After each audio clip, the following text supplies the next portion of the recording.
रसूलुल्लाह सल्लल्लाहु अलैहि वसल्लम ने फरमाया, जिस शख्स ने ला इलाहा इल्लल्लाह कह लिया और उसके दिल में जो बराबर भी ईमान है, तो वो एक ना एक दिन दोज़ख से जरूर निकलेगा। और दोज़ख से वो शख्स भी जरूर निकलेगा जिसने कलमा पढ़ा और उसके दिल में गेहूं के दाने बराबर खैर है।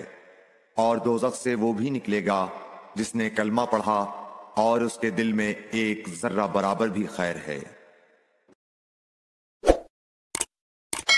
Like, share and subscribe for more videos.